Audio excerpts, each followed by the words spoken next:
네, 시장 전문가의 브리핑 잠깐 여기서 들어봤고요. 이번엔 또 시장 시그널 들어가도록 하겠습니다. 두 분 나와 계시고요. 헤르메스 스탁의 김시은 팀장, 다올투자증권의 이성웅 차장 두 분 나와 있습니다. 어서 오세요. 네, 안녕하세요. 안녕하십니까. 네.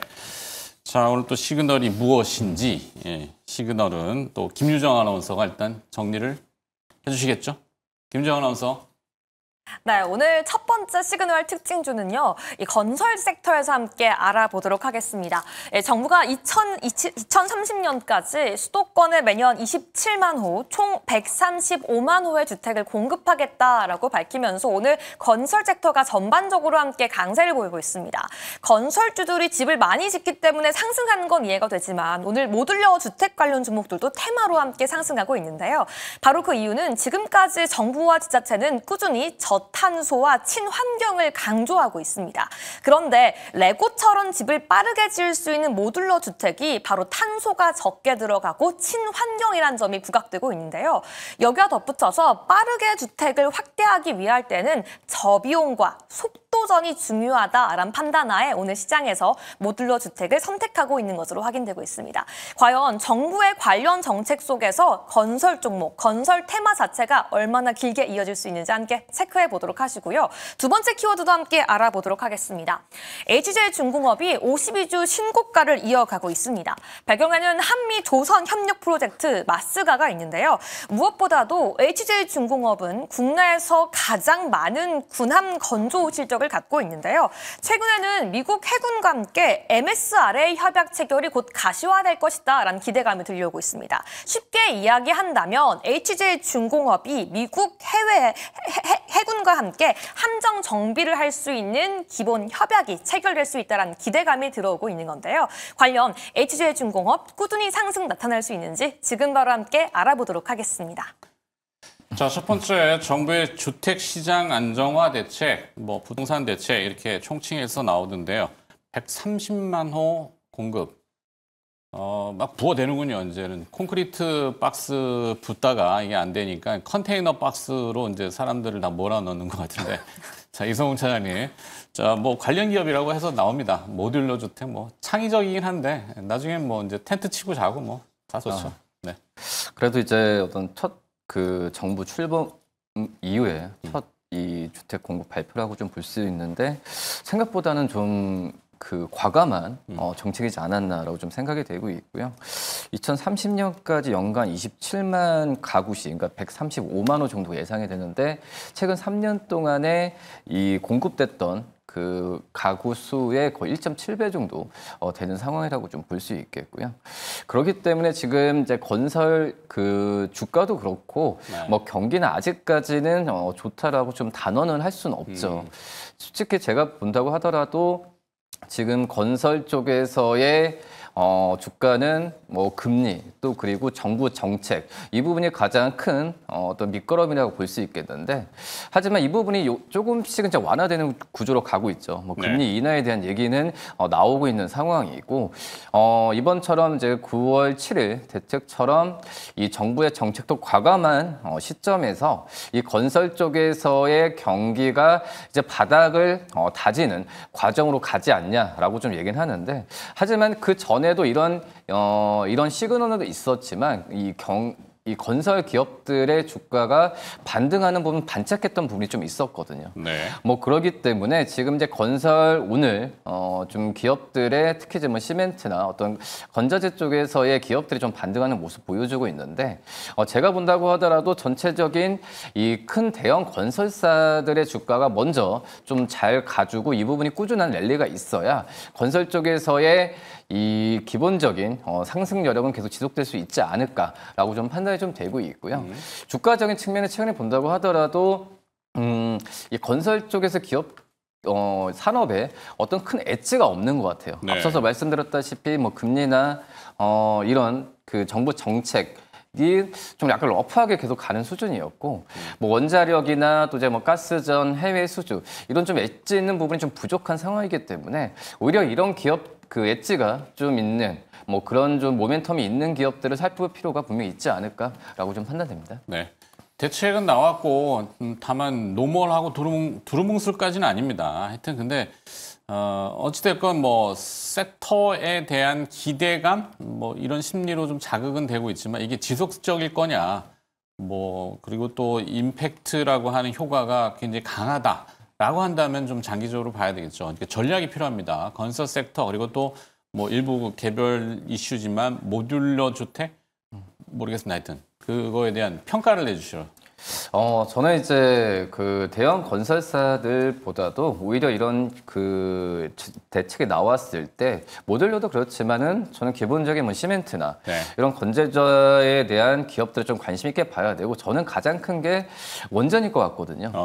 그러니까 이제 물론 원자력 기업들도 굉장히 많지만 건설 쪽의 기업들 중에서도 이 원전에 대한 모멘텀이 갖고 있는 기업들, 그러니까 제가 본다고 하더라도 큰 기업들 중에서는 현대건설이 좀 유일하지 않을까라고 좀 생각이 되고 있는데 그런 기업들의 물론 이제 기본적인 본업에 대한 반등 부분을 1차적으로 확인해야겠지만 이런 해외 쪽에서의 원전이나 이런 기업들의 모멘텀을 갖고 있는 기업들 1차적으로 봐야 되고 그 중에서는 현대건설이 낫지 않나. 그리고 나머지 이 중소형 건설사나 다른 이제 시멘트 이런 기업들 같은 경우에는 반등 랠리 부분은 좀 지켜봐야 되는 게 맞다라고 좀 판단되고 있습니다. 네. 자, 섹터 내에서 가장 지표가 되는 현대건설의 주가 추이를 잘 관찰하고 거기에 일단 집중을 하자 이런 전략으로 마무리하고 그다음에 두 번째 방산과 MRO, HJ중공업 이슈가 나왔는데요. 김시은 팀장님 이것도 풀어주실까요? 뭐 이제 갑자기 올라온 종목은 아니고 계속해서 올라왔다가 지금 조선 같은 경우도 지금 뭐 세진중공업 굉장히 강하고 HJ중공업 또 오늘도 계속 상승하고 있는 흐름들이 나오고 있는데 이슈는 비슷하다라고 보시면 좋을 것 같아요. 계속 조선에 대한 내용들이 나와주고 있고 특히나 MO로 관련했을 때 좀 기대감을 받고 올라와주고 있는 상황이라고 보시면 좋을 것 같습니다.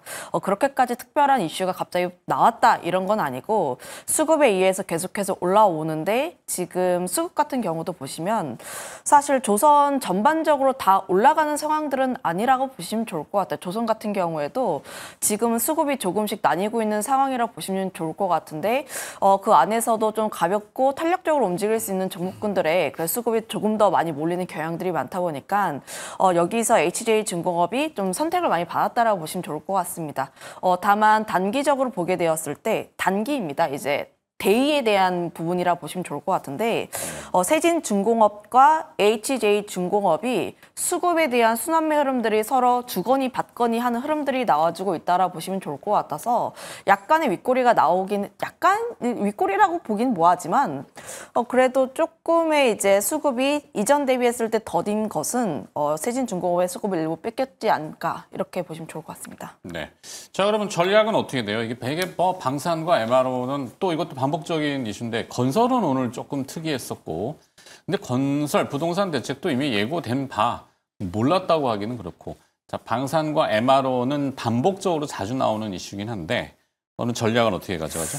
뭐 사실 저는 이제 점수를 조금 더 주자면 저는 건설보다는 이제 조선 쪽에 조금 더 주고 싶기는 한데요. 네. 다만 지금 당장 매수를 할 것인가에 대해서는 저는 관망을 하겠습니다. 그 이유가 앞서 이야기를 했던 것처럼 사실 조선이란 이슈가 갑자기 나왔던 것은 아니고 이미 계속해서 올라왔던 상황들 특히나 이 종목군 같은 경우에는 지난 8월부터 계속된 기대감에 의해서 움직임이 굉장히 과하게 나왔다 보니까 현재 자리에서 지금 매수를 하기에는 다소 부담스러운 자리가 아닐까라는 생각을 가지고 있어요. 특히나 이렇게까지 신고가를 가고 있는 종목군들 같은 경우에는 위를 누가 끌어주는지가 가장 중요하다라고 보시면 좋을 것 같은데 사실 지금 이격도 약간은 벌어지고 있는 상황들 그런데 오늘 수급에 대한 흐름들을 보게 되었을 때도 지금 리딩하고 있는 쪽이 그동안은 외국인이었는데 지금 외국인 쪽에서의 연속적인 매수가 크게 나와주고 있지는 않습니다. 네. 보통 이제 바닥권 같은 경우에는 기관들이 많이 끌어주고 기관들이 어느 정도 끌어올렸으면은 그 다음 뒤를 잇는 게 외국인에 대한 매수라고 보시면 좋을 것 같아요. 그래서 좀 신고가 부근을 올라갈 때는 외국인의 매수가 얼마나 연속적으로 그리고 얼마나 많이 들어오는지가 가장 중요한 흐름이라 보시면 좋을 것 같은데 그런데 지금 신고가인데 약간의 이격이 벌어져 있고 그렇다고 해서 외국인들의 매수가 이전만큼 나오지 않는다라는 것은 약간의 우리가 조금 조심을 할 필요는 있다라고 보여지고 있습니다. 네. 물론 이 종목이 여기서 끝이다 이건 아니고 우리가 이제 신규로 매수를 하는 입장에서 그래도 좀 조심해야 하는 것은 조심해야 되고 알아야 되는 것은 알아야 하는 부분이다 보니까 현재 자리에서 적극적으로 매수를 하기에는 위치적으로 조금 부담스럽고 수급적으로도 조금은 더 확인을 해볼 여지가 있지 않을까라는 생각을 가지고 있어서 현재 자리에서는 관망에 대한 흐름들 다만 좀 주가가 좀 많이 낙폭이 나오게 되었을 때 그때 외국인들이 얼마만큼 다시 한번 또 매수를 해주는지 여부에 따라서 네. 그때 같은 경우에는 다시 한번 자리를 잡아보는 게 맞지 않을까 이렇게 보시면 좋을 것 자, 같아요. HJ중공업 이슈가 등장했지만 현재로서는 지켜보는 관망 전략. 단 가격적으로 내려가는 급락이 혹시나 있으면 변동이 있으면 그때는 저가 매수 이렇게 정리하면 되겠죠. 자, 건설 쪽은 현대건설 매수. 그다음에 뭐 방산하고 그다음에 조선 일부 MRO 이쪽에 대한 거는 관망. 네. 자, 또 어떤 기업이 또 등장했는지 김유정 아나운서 기업마저 또 가볼까요? 네, 이번 시간에는 오늘장에서 증권가가 선택하고 있는 기업들 함께 알아보도록 하겠습니다. 첫 번째는 두산인데요. 최근에 두산 같은 경우에는 AI 섹터에 포함되어 있음에도 불구하고 코스피의 상승률 대비 언더퍼폼했던 기업입니다. 하지만 증권가에서는 시각을 달리하고 있는데요. 최근 두산을 하락하게 만들었던 노이즈는 바로 대만발 언론의 기사입니다. 두산의 전자비지 사업부는 엔비디아의 부품을 공급하고 있는데요. 하지만 향후 엔비디아 라인업인 루빈에는 두산보다는 대만 업체들의 비중이 확대될 것이다라는 전망이 꾸준히 들려왔습니다. 하지만 오늘자 증권사 리포트에서는 해당 내용들은 기우에 불과하다며 오히려 두산의 점유율과 공급 물량이 확대될 것으로 전망하며 목표가를 98만 원에 제시하고 있습니다. 두 번째 기업도 함께 알아보도록 하겠습니다. 바로 이수페타시스인데요. 이수페타시스의 상승 예측을 두 가지로 예측하고 있습니다. 먼저 오늘 증권가는 목표가를 8만 1,000원까지 상향하고 있는데요.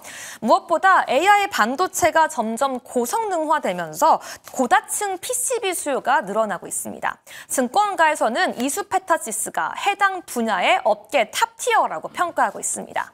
두 번째로는 이수페타시스의 최근 신규 5공장 증설 계획에 집중하고 있는데요. 이 투자를 점차 늘려나가겠다라고 계획을 밝히면서 3단계 계획을 밝혔는데요. 총 3단계까지 마무리가 되지 않더라도 첫 번째 증설만 하더라도 매년 매출이 1,000억 원 이상 늘어날 수 있다라고 전망하고 있습니다. 과연 오늘 증권사가 선택한 두 가지 종목이 AI 시대에서 꾸준한 상승폭 보여줄 수 있을지 지금 바로 함께 알아보시죠. 자, 두 종목이 또 나왔습니다. 두산과 이수페타시스. 두산 먼저 가볼까요, 이상훈 사장님? 우선 두산 뭐 100만 원 뭐 이렇게 얘기 나오고 있는 뭐 목표 주가 근처까지 좀 얘기 나와주고 목표가 있는데. 100만 원이요? 네, 근데 이제 지금 현재 본다고 하더라도 약간의 그 업사이드가 큰다고 하더라도 올해 이제 그 4월 달에 주가가 두산 주가 20만 원 후반이었거든요. 중반이어서 지금 현재 뭐 70만 원 가고 지금 현재 가격이 뭐 무슨 59만 원 뭐 이렇게 좀 가고 있는 상황인데 근데 두산의 주가가 올해 상반기 때 2배 가까이 올랐던 이유가 이제 두산 자체적인 이제 IT 사업 부분 이쪽에 이제 실적이 좀 가시화됐던 그런 상황이거든요. 뭐 그렇기 때문에 다른 이제 두산은 지주회사이기 때문에 다른 자회사들 뭐 두산 에너밸리티, 두산 밥캣 뭐 이런 기업들의 실적에도 연관을 전체적으로 미치긴 하지만 두산 자체적인 이 동박 적층판 사업에 대한 이 실적이 가시화가 됐던 점이 주가에 좀 정확하게 좀 잘 반영이 됐던 그런 상황이고 그리고 이제 두산의 그 전에 주가를 몇 달 동안 눌렀던 부분이 역시 여러 가지 대만 쪽의 노이즈도 있었지만은 엔비디아 쪽에서의 의존도가 많이 높았다라는 인식이 좀 컸는데 그러면서 엔비디아 주가가 좀 흔들리면서 두산도 같이 좀 흔들리지 않았나 이런 부분은 좀 개인적인 생각인데요. 하지만 최근에 아마존 AI 칩 그러니까 쪽에서의 이 동박 독침판도 납품을 하고 구글 쪽에서 테스트 인정을 하는 상황에서 이 고객사에 대한 다변화가 계속 일어나고 있는 상황입니다.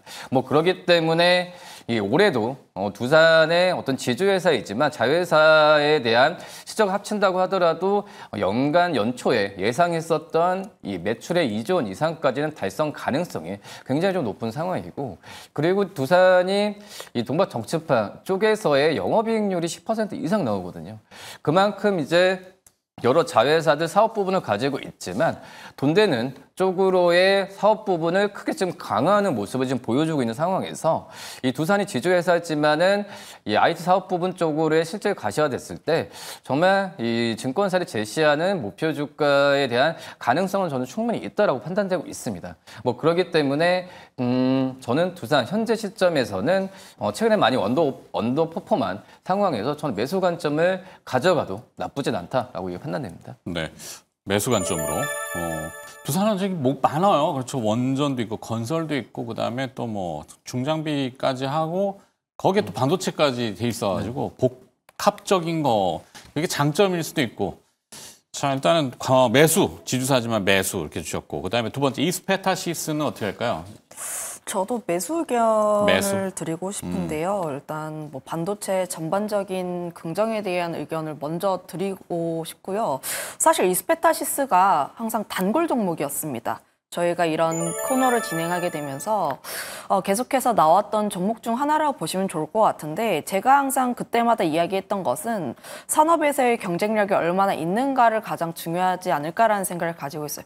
결국 AI에 대한 산업이 꺾이지 않았고 거기에서 외출원이 되고 있는 MLB 같은 경우에도 앞으로의 성장성이 계속해서 나와주고 있는 상황들, 특히나 수요가 굉장히 많이 나와주고 있는데 공급단에서의 달린 흐름들이 계속 유지가 된다면 결국은 지금 매출단도 그렇고 앞으로 성장성이 보여지고 있는 기업이다 보니까 우리가 계속적인 체크가 필요하지 않을까라는 코멘트를 계속 드렸습니다. 이거에 대한 의견은 동일하다라고 보시면 좋을 것 같은데, 오늘 시장에서 갑자기 상승이 나왔던 이유는 리포트가 좀 많이 나왔어요. 한 4개 이상 정도 나왔는데 애널리스트 분들께서 이제 대구 공장을 방문하면서 앞으로의 성장성이 굉장히 확실하게 보인다, 이런 코멘트를 굉장히 많이 치다 보니까 앞으로의 기대감이 좀 더 나왔다라고 보시면 좋을 것 같습니다. 가장 중요한 것은 Q가 얼마나 증가를 하는지 그리고 P가 얼마나 상승할 것인지에 대한 여부라고 보시면 좋을 것 같은데, 여기에서의 성장성이 계속해서 나올 수밖에 없는 흐름들이 AI 쪽에서 나와주고 있다라고 보시면 좋을 것 같고요.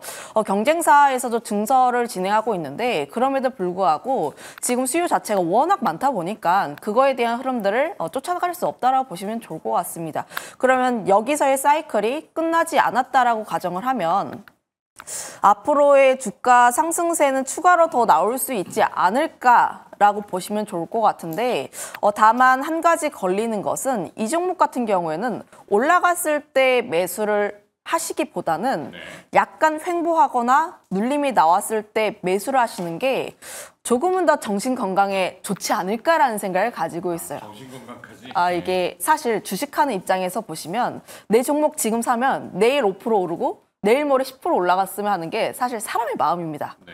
그런데 이 종목 같은 경우에는 그렇게까지 급격한 변동성을 보이는 종목군이 아니다 보니까 좀 중장기로 산업에 대한 성장성, 기업에 대한 성장성을 바라보고 접근하는 종목이다 보니까 그렇게까지 급하게 접근할 필요는 없지 않을까라는 생각을 가지고 있어서 오늘 상승을 했을 때 그때 매수를 하시기보다는 오히려 종가에서 보시거나 아니면 좀 눌림이 나왔을 때 보시는 게 맞지 않을까라는 부분들을 좀 말씀드려보도록 할게요. 네, 뭐 글로벌 칩셋 업체들, 뭐 엔비디아를 대표해서 뭐 AMD, 그다음에 최근에는 브로드컴까지 이슈들을 많이 들고 나오니까 뭐 빅테크 기업들이 자체 개발된 또 칩을 AI 칩이 됐던 이런 얘기니까 결국은 뭐 PCB 많이 쓰일 거야, 뭐 MLCC 많이 쓰일 거야 이런 이슈들이 계속 우리 지금 IT 부품 쪽으로 올리잖아요.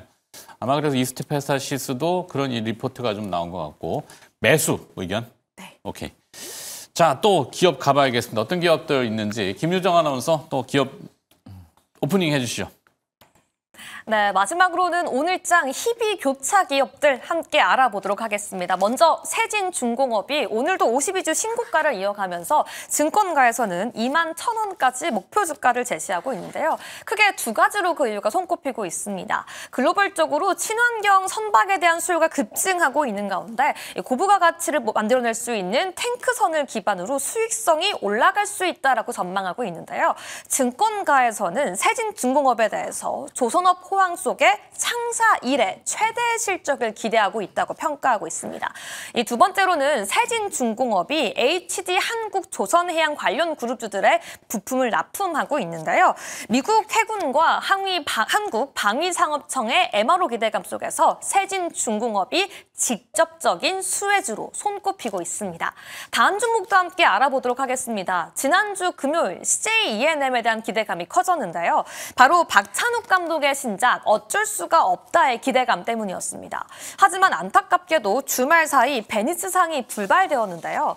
하지만 업계 관계자에 따르면 바로 경쟁작들에 대한 화제성과 영화제 특유의 안배 때문이지 작품성이 부족하지는 않았다고 평가하고 있습니다.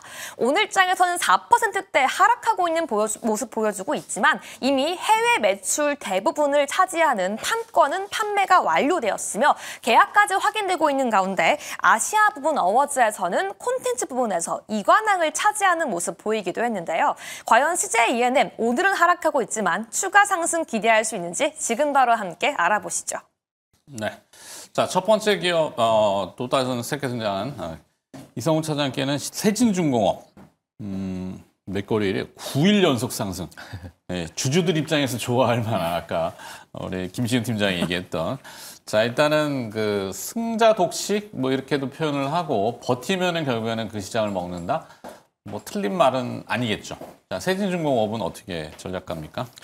일단은 기존 주주분들의 보유 영역이라고 좀 생각이 되고 있고요. 네.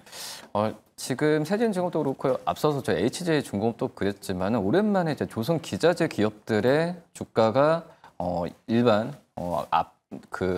조선 기업들 대비해서 전반 기업들 대비해서 주가가 오랜만에 좀 관심 많이 받고 있는데 우선 지금 이 두 기업들의 이제 공통점이 이제 미국의 이 해군 이쪽 MRO 이쪽에서의 공통점에 대한 테마가 좀 붙는다라고 좀 생각이 되고 있거든요. 실질적으로 세진중공업도 그렇고 HJ중공업도 그렇고 많이 지금 주가가 주목을 많이 끌고 있지만 아직까지 미국 MRO 쪽에서의 실적이 나오는 건 아니잖아요. 뭐 그런 상황에서 약간은 저는 세진중공업의 주가가 좀 오르는 건 약간 좀 과도하지 않나. 하지만 이제 기존의 주주 보유자 분들께서는 계속 좀 보유를 하시되 신규로 접근하는 거는 좀 힘들지 않을까라고 좀 생각이 되고 있고요.